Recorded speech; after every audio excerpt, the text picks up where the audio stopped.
kami dari kelompok 1 akan mempresentasikan atau menjelaskan mengenai perkembangan budaya organisasi. Sebelumnya perkenalkan, nama saya Rosi Mayana Zahra dengan NIM 220301042 dan rekan saya Vila Miladia dengan NIM 220301209, lalu Nur Faiza Baroro dengan NIM 220301224. Baik, yang pertama yaitu perekayasaan budaya organisasi. Menurut Kirna 2015, budaya organisasi tidak begitu saja ada dan dapat direkayasa oleh siapapun juga, karena organisasi merupakan bagian dari sistem ekonomi dan sistem perdagangan. Artinya budaya organisasi terbentuk secara alami melalui proses panjang, karena yang pertama yaitu organisasi berjalan di tengah lingkungan bisnis yang kompleks. Lalu yang kedua, nilai dan kebiasaan muncul dari dinamika internal dan juga eksternal. Menurut Susanto 2017, elemen kunci yang dominan dalam pembentukan budaya organisasi itu ada 5. Yang pertama ada lingkungan usaha. Lingkungan setempat organisasi beroperasi sangat mempengaruhi budaya yang berkembang. Contohnya, organisasi di sektor teknologi akan cenderung membentuk budaya inovatif dan cepat tanggap. Lalu yang kedua yaitu nilai-nilai. Nilai adalah prinsip yang diyakini dan dipegang bersama oleh anggota organisasi. Contohnya, nilai kejujuran, kerjasama, dan tanggung jawab menjadi dasar perilaku sehari-hari. Lalu yang ketiga yaitu kepahlawanan.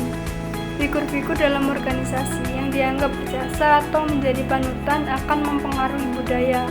Contohnya, pendiri perusahaan yang ulet dan jujur akan menjadi teladan bagi karyawan lainnya.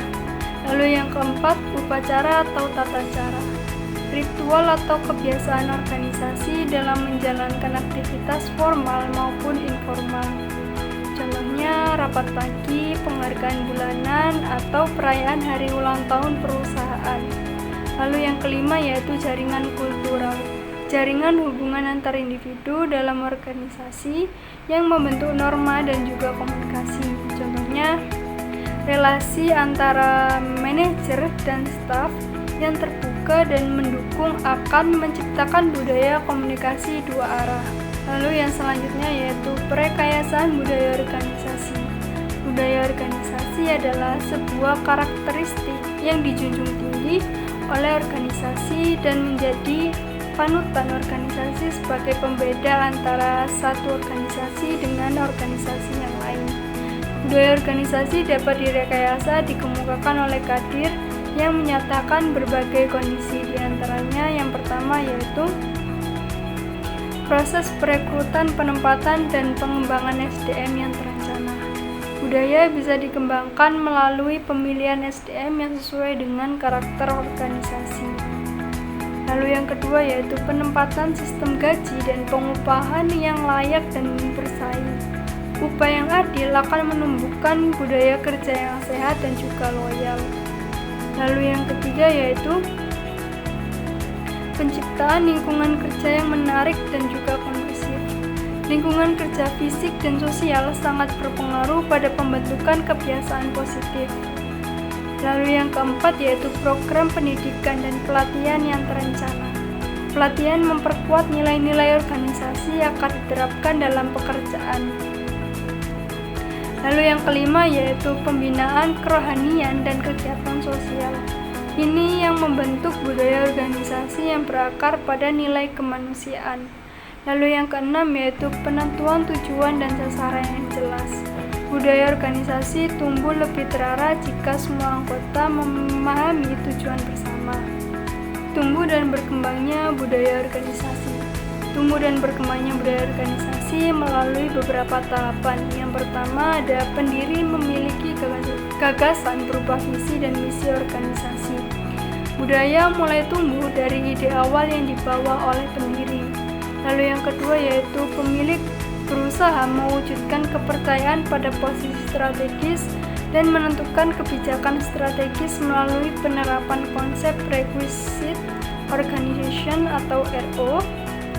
yang artinya strategi budaya dibentuk melalui struktur dan kebijakan yang tepat. Lalu yang ketiga yaitu orang-orang kepercayaan yang ditempatkan pada posisi strategis yang mengawali dengan serangkaian tindakan untuk menumbuh kembangkan perusahaan, di mana mereka itu berperan penting dalam mengarahkan arah budaya.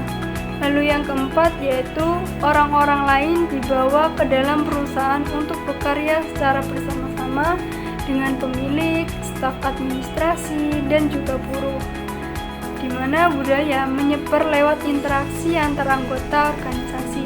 Masih pada tumbuh dan berkembangnya budaya organisasi, dalam karakteristik budaya kecil perusahaan itu yang pertama ada para buruh mempertahankan kualitas dan kuantitas hasil kerja untuk memperoleh pendapatan yang maksimal, di mana budaya kerja keras muncul karena buruh itu ingin mendapatkan hasil kerjanya itu dihargai oleh pihak perusahaan. Lalu yang kedua, pada manajer menengah tampak bahwa posisinya menjembatani atasan dengan bawahan pihak lain, atau mereka menjadi penghubung komunikasi dan nilai-nilai budaya organisasi. Lalu yang ketiga yaitu pada direktur utama dan komisaris bekerja keras untuk merebut pasar global, yang dimana di atas level atas budaya kompetitif dan orientasi pasar menjadi dominan. Tumbuh dan berkembangnya budaya organisasi. Skene dan Bukhari menyatakan proses terbentuknya budaya organisasi tidak bisa dipisahkan dari peran para pendiri organisasi. Proses pembentukan budaya organisasi sendiri mengikuti beberapa alur. Yang pertama, para pendiri dan pemimpin lainnya membawa serta satu set asumsi dasar, nilai, perspektif, artefak ke dalam organisasi dan menanamkan kepada karyawan, di mana dapat disimpulkan bahwa para pendiri memegang peranan yang penting dalam membentuk budaya organisasi awal. Lalu yang selanjutnya yaitu menurut UHA 2013, pembentukan budaya organisasi tidak hanya dibentuk oleh satu pihak, tapi merupakan hasil kontribusi dan pengaruh dari berbagai elemen yang terdapat dalam dan di sekitar organisasi. Proses ini mencerminkan bahwa budaya adalah sesuatu yang dinamis dan terus berkembang, tergantung pada interaksi antar aktor di dalamnya. Yang pertama itu ada pendiri organisasi. Pendiri adalah aktor awal yang paling berpengaruh dalam pembentukan budaya organisasi, di mana mereka membawa nilai-nilai pribadi, keyakinan, dan gaya kepemimpinan tertentu yang akan menjadi fondasi budaya organisasi. Contohnya, seorang pendiri startup teknologi yang sangat menekankan pada kecepatan inovasi dan keberanian mencoba hal baru akan menciptakan budaya yang fleksibel, agile, dan eksperimental. Jika pendiri menekankan transparansi, maka budaya terbuka atau open culture kemungkinan besar akan tumbuh sejak awal. Lalu yang kedua yaitu pemilik organisasi. Pemilik bisa berbeda dari pendiri, terutama jika organisasi sudah berkembang atau berpindah tangan. Pemilik bertanggung jawab menjaga arah organisasi dan dapat memperkuat atau mengubah budaya yang telah ada. Contohnya, pemilik baru dari sebuah perusahaan keluarga yang mengadopsi sistem manajemen profesional dapat mendorong perubahan budaya dari informal ke lebih sistematis dan berbasis kinerja. Misalnya, budaya asal bapak senang bisa berubah menjadi budaya meritokrasi yang mengutamakan pencapaian. Lalu yang selanjutnya yaitu sumber daya manusia atau SDM. SDM adalah penggerak utama budaya organisasi dalam praktik sehari-hari. Meskipun nilai dan visi ditentukan oleh atasan, pelaksanaannya tergantung pada bagaimana karyawan memahami dan menjalaninya. Contohnya itu, jika budaya organisasi menekankan kolaborasi tapi karyawan lebih suka bekerja individualis, maka budaya tersebut sulit diwujudkan tanpa pelatihan dan pembinaan. SDM juga bisa menjadi agen perubahan, misalnya karyawan muda yang terbiasa dengan teknologi mendorong digitalisasi dalam budaya kerja. Yang keempat yaitu pihak yang berkepentingan atau stakeholder. Stakeholder eksternal seperti pelanggan, pemerintah, investor, dan mitra bisnis memiliki pengaruh besar terhadap budaya organisasi. Mereka bisa menuntut nilai-nilai tertentu agar perusahaan tetap kompetitif dan dipercaya. Contohnya, investor global menuntut transparansi dan keberlanjutan sustainable, maka organisasi mulai mengembangkan budaya kerja yang akuntabel dan peduli lingkungan. Lalu yang terakhir yaitu masyarakat. Organisasi tidak hidup di ruang hampa. Nilai-nilai budaya masyarakat sekitar dan ikut membentuk budaya organisasi, terutama yang bersifat lokal atau kedaerahan. Contohnya, perusahaan yang beroperasi di Bali mungkin akan mengadopsi nilai-nilai lokal seperti Sri Hita Karana yang menekankan keharmonisan dengan Tuhan, sesama, dan alam. Baik, selanjutnya ada tumbuh dan berkembangnya budaya organisasi. Pengelolaan budaya dapat dibagi menjadi beberapa di antaranya. Yang pertama, memahami sifat budaya dan pengaruhnya terhadap organisasi. Ini adalah langkah pertama, mengenali seperti apa budaya yang ada di organisasi dan bagaimana budaya itu mempengaruhi cara kerja, sikap, dan hasil kerja orang-orang di dalamnya. Yang kedua, menilai kekuatan yang mendukung budaya yang sekarang dan kelemahan yang perlu diubah. Artinya, setelah memahami budaya, kita perlu melihat apa saja yang menjadi kekuatan dan kelemahan dari budaya yang ada. Yang ketiga, memutuskan perubahan apa jika ada dalam budaya yang perlu dan mungkin diubah atau dalam aspek lain dari organisasi. Artinya, dari penilaian tadi kita bisa memutuskan apakah budaya organisasi perlu diubah atau tidak. Yang keempat, menggunakan alat yang tersedia untuk mengubah budaya. Ini adalah tahap terakhir. Jika perubahan diperlukan, kita harus menggunakan alat atau strategi yang tepat. Selanjutnya ada peran dan struktur manusia dalam perkembangan budaya organisasi. Struktur organisasi adalah kerangka formal yang mengontrol dan mengendalikan spesialisasi kinerja organisasi untuk mencapai tujuan. Struktur ini berfungsi untuk mengatur, membagi wewenang, dan menyatukan sumber daya secara tertata agar anggota bekerja selaras dengan tujuan organisasi. Melalui departementalisasi dan koordinasi formal, struktur organisasi memastikan efisiensi dalam pembagian tugas dan spesialisasi. Dalam perencanaan struktur organisasi harus dipertimbangkan secara matang-matang karena hal itu akan menjadi kerangka pokok organisasi dalam menjalani kegiatan sehari-hari. Dengan demikian, sebuah organisasi harus memiliki desain organisasi yang jelas agar struktur organisasinya pun dapat dikatakan efektif. Kemudian, struktur organisasi adalah kerangka kerja yang menggambarkan penempatan individu-individu dalam lingkungan kerjanya. Struktur tersebut sangat penting untuk membatasi dan membentuk perilaku. Contohnya, mengubah keterangan tentang siapa yang akan membuat laporan dan kepada siapa laporan itu akan diberikan. Hal itu berhubungan dengan jumlah tingkatan di dalam suatu hierarki, mengenai siapa yang harus memberikan laporan langsung kepada pimpinan. Semua ini adalah perubahan yang bersifat struktural. Diberlakukannya sentralisasi ataupun desentralisasi dan membuat batasan kembali terhadap bidang tanggung jawab masing-masing. Semua ini dilakukan untuk penyusunan kembali bagan organisasi. Selanjutnya ada 6 unsur yang perlu diperhatikan dalam pembentukan struktur organisasi. Yang pertama, spesialisasi. Artinya pekerjaan dibagi sesuai keahlian atau kemampuan masing-masing anggota agar lebih efektif. Yang kedua, departementalisasi. Artinya adalah pengelompokan tugas berdasarkan jenis pekerjaan yang mirip. Misal bagian keuangan, bagian pemasaran, dan sebagainya. Kemudian ada rantai komando. Artinya jalur perintah dari atasan ke bawahan supaya jelas siapa yang memberi perintah dan siapa yang bertanggung jawab. Kemudian ada rentang kendali, ini mengacu pada berapa banyak orang yang bisa diawasi atau dikoordinasi oleh satu manajer secara efektif.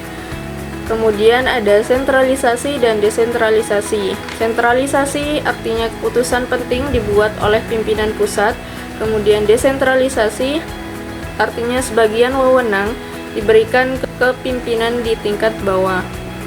Kemudian terakhir formalisasi, yaitu membuat aturan atau standar kerja yang jelas dan harus diikuti oleh semua anggota organisasi. Kemudian, alasan pentingnya struktur organisasi untuk mengatur segala kegiatan organisasi.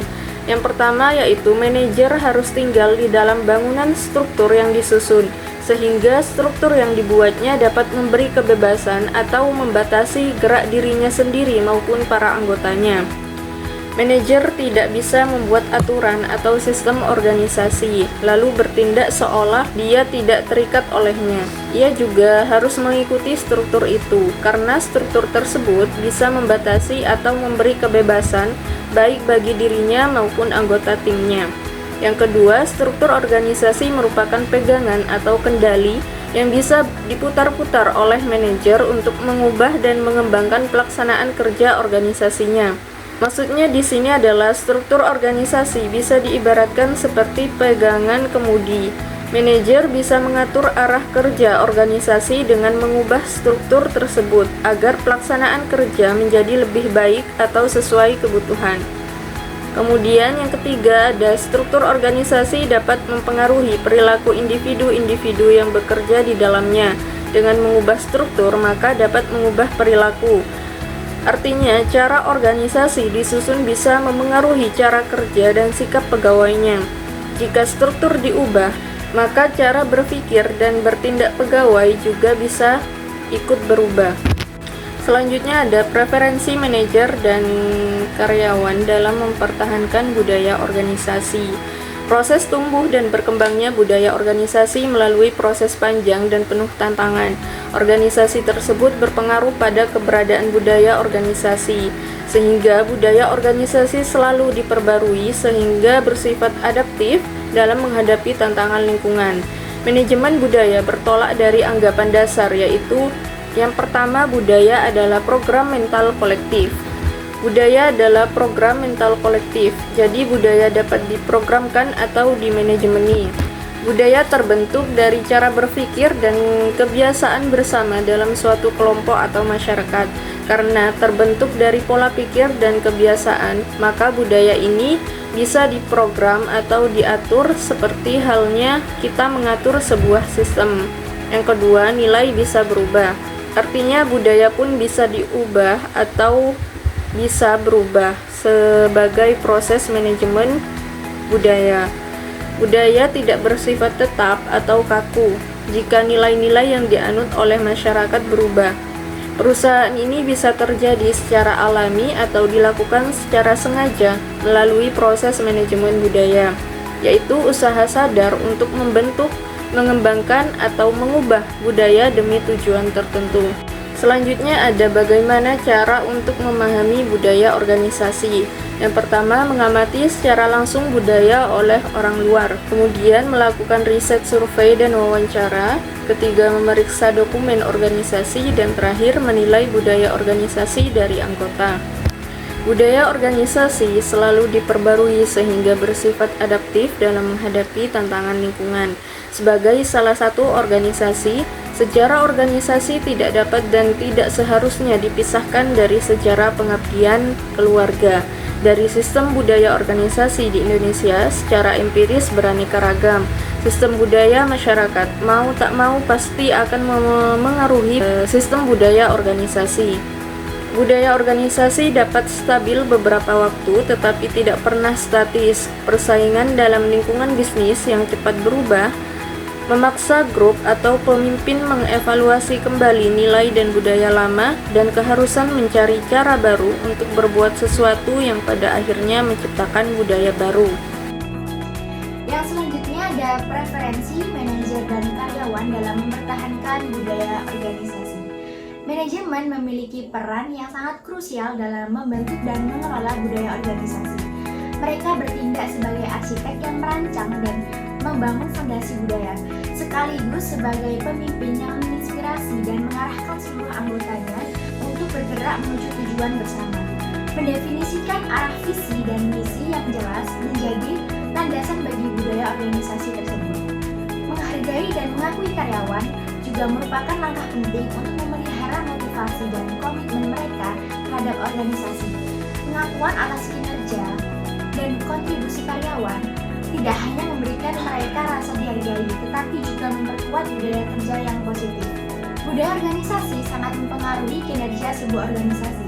Oleh karena itu, budaya organisasi perlu disesuaikan dengan perkembangan yang dihadapi organisasional itu sendiri.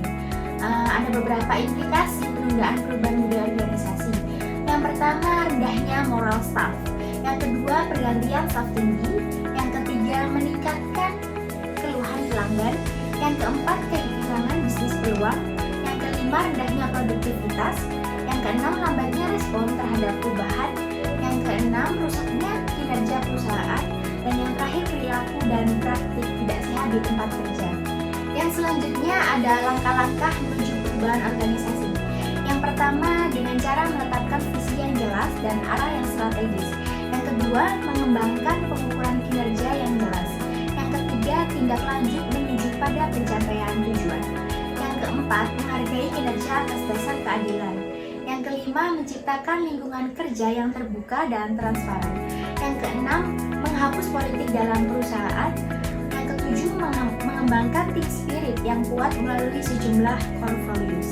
Merubah budaya organisasi bukan perkara mudah, karena sekali budaya sudah terkristalisasi ke dalam masing-masing anggota organisasi dan tersistem di dalamnya, maka para anggota organisasi akan cenderung mempertahankannya tanpa memperhatikan apakah budaya organisasi tersebut fungsional maupun disfungsional terhadap kehidupan organisasinya. Perubahan organisasi yang diikuti dengan perubahan struktur, teknologi, penataan fisik, dan sumber daya manusia akan memaksa pegawai untuk menambah keterampilan dan pengetahuan baru guna meningkatkan kemampuan kinerja mereka seiring dengan perubahan yang dilakukan. Jadi, kesimpulan dari presentasi kelompok kami adalah pengembangan budaya organisasi tidak lepas dari pengembangan sumber daya manusia, karena di dalam pengembangan budaya organisasi yang menjadi objek dan subjek dari budaya adalah manusia itu sendiri. Budaya pun bisa berubah ataupun diubah sebagai proses manajemen budaya, meliputi fungsi dan kegiatan proses budaya itu. Budaya berakar kuat dalam dimensi nonverbal dan intuitif. Budaya organisasi sangat mempengaruhi kinerja dalam sebuah organisasi. Oleh karena itu, budaya organisasi perlu selalu disesuaikan dengan perkembangan yang dihadapi oleh organisasional. Studi kasus yang kita ambil dari PT BCA, kantor cabang utama di Magelang. Ini merupakan perusahaan yang memiliki fungsi untuk memberikan layanan transaksi perbankan di Magelang dan menjadi sentra untuk aktivitas kredit mengatasi kantor cabang pembantu yang ada di dalam areanya. Sebagai perusahaan yang memiliki orientasi pada pelayanan dan kenyamanan pelanggan, manajemen perusahaan perlu memperhatikan kinerja sumber daya manusianya dalam menyuguhkan pelayanan yang baik kepada konsumen yang didasarkan oleh 4 tata nilai BCA, di mana itu terdiri dari customer focus, teamwork, integrity, dan continuous pursuit of excellence yang sudah menjadi pedoman karyawan untuk bertindak di dalam kinerjanya dan sebagai acuan dalam bekerja dengan baik.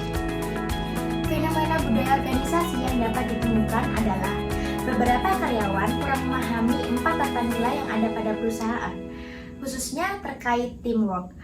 Karyawan lebih memilih untuk bekerja secara individu daripada kelompok. Fenomena ini terkait lingkungan kerja yang kantor cabang terdapat beberapa area kerja yang memiliki suhu yang sangat tidak kondusif. Faktor ini dapat mempengaruhi karyawan dalam melaksanakan pekerjaannya. Keputusan manajemen dalam menuntut karyawannya untuk memiliki hasil kerja yang berkualitas merupakan budaya khas yang dirasakan oleh karyawan. Selain itu, manajemen perusahaan memberikan hak yang sama kepada semua karyawan untuk berkembang dan meningkatkan potensi dirinya. Jaminan keamanan yang diberikan oleh perusahaan dapat membuat karyawan berada kondisi tentram ketika melaksanakan kerja, sehingga pekerjaan menjadi lebih efektif. Terima Terima kasih, sekian presentasi yang bisa kami sampaikan. Kurang lebihnya kami mohon maaf. Saya akhiri. Wassalamualaikum warahmatullahi wabarakatuh.